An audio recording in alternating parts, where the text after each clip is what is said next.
Hi friends. S Saraswathi Varalakshmi Sarath Kumar తొలిసారిగా దర్శకత్వం వహించిన సినిమా. ఆవిడ యాక్షన్ పాత్రలకి పెట్టింది పేరు. పందెం కోడి దగ్గర నుంచి వీరసింహారెడ్డి వరకు ఫెరోషియస్ పాత్రలో బాగా నటించి మంచి పేరు తెచ్చుకుంది. ఆవిడ తొలిసారిగా మెగాఫోన్ పట్టుకొని దర్శకురాలిగా తీసిన తొలి చిత్రం. తొలి సినిమాయే చిన్న చిన్న వివాదాలతో, రైటర్తో కొన్ని గొడవలతో పర్వాలేదనిపించేలాగా ప్రేక్షకులను ఆకట్టుకుంది. మొత్తానికి అంతగా పబ్లిసిటీ లేకపోయినా కొంతమంది జనాలైనా ఆకట్టుకుంది. సినిమాలో పెద్ద స్టార్ కాస్టింగ్ లేదు. యాక్చువల్గా సినిమాలో ఉంది, అది రివీల్ చేయకుండా పబ్లిసిటీకి వాడుకోకుండా పెద్ద తప్పు చేశారు. పోన్లేండి, చేశారు, ఏదో ఒకటి రిలీజ్ చేశారు. సినిమా మంచి కాన్సెప్ట్, చిన్న సినిమా అద్భుతం అని చెప్తే బాగుంటుంది కదా అనుకొని థియేటర్కి వెళ్ళా.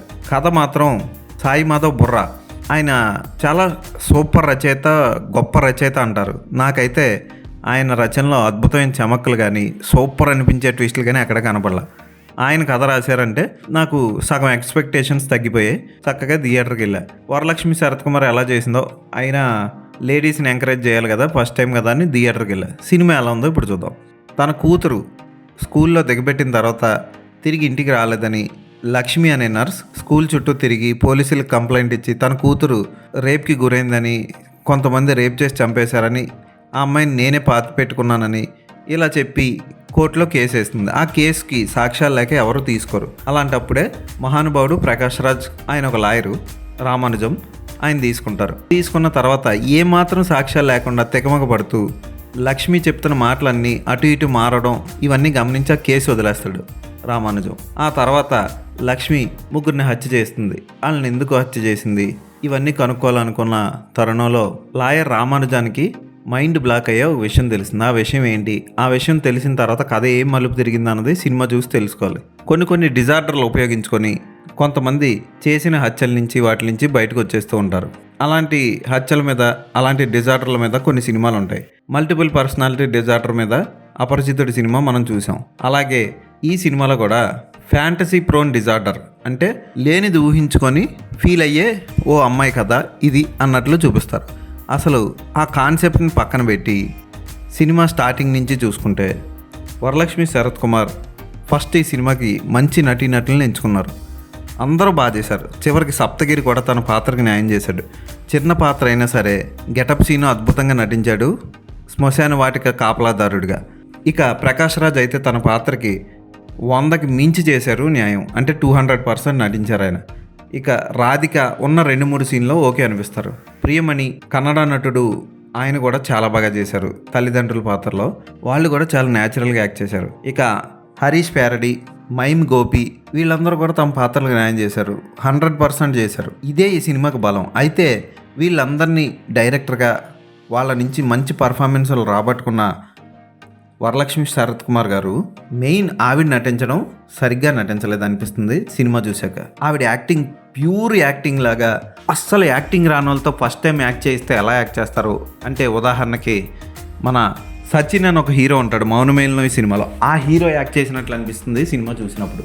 అలాగే చాలా చోట్ల ఎమోషన్ పండించాల్సిన పాత్ర కాస్త కామెడీ చేస్తున్నట్లు అనిపిస్తుంది వరలక్ష్మి శరత్ కుమార్ గారి నటన.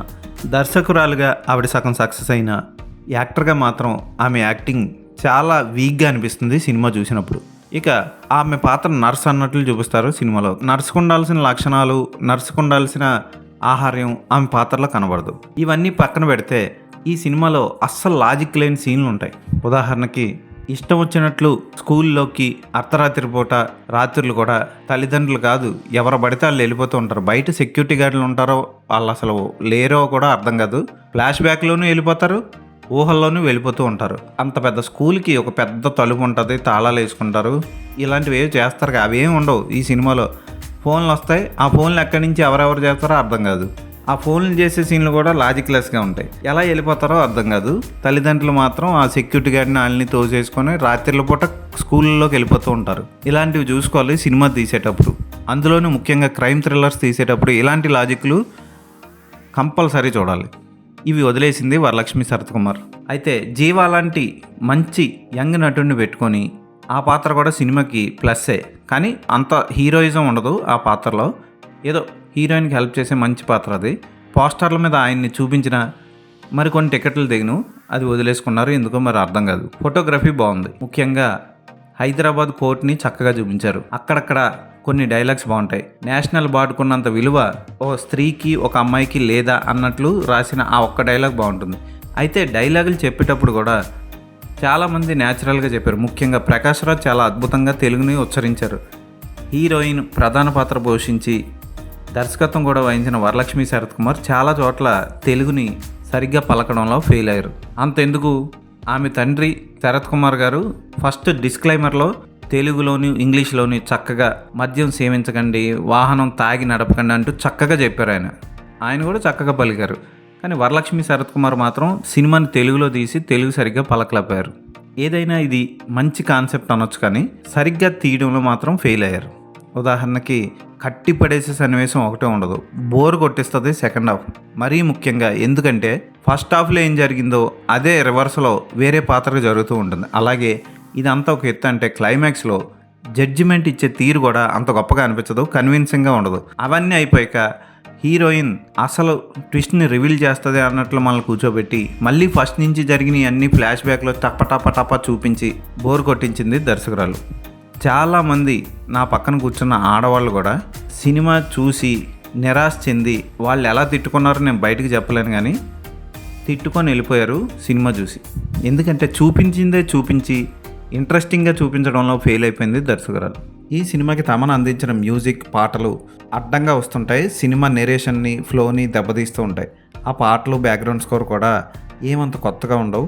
ఇచ్చిన బ్యాక్గ్రౌండ్ మ్యూజిక్నే మళ్ళీ రిపీట్ చేసి ఇచ్చాడు. ఒక పెద్ద మెసేజ్ ఇద్దాం అనుకున్నారు, కానీ ఆ మెసేజ్ని అందంగా ప్రేక్షకులకి చేరవేయడంలో దర్శకురాలు ఫెయిల్ అయిందని చెప్పచ్చు. ఈ సినిమా కథ నాది, ఈ సినిమా కథలో నేను చాలా మార్పులు చేశాను, ఒరిజినల్ కథ ఓన్లీ చిన్న లైను అని ఇలా ఆయన పేరు నేను వేసాను అని వేశారు. నిజంగానే ఆయన పేరు వేశారు. కాకపోతే ఈ కథ నాది అని చెప్పుకునే అంత గొప్ప కథ ఈ సినిమాలో లేదు. ఈ సినిమాకి నేను ఇచ్చే రేటింగ్ 2.5/5.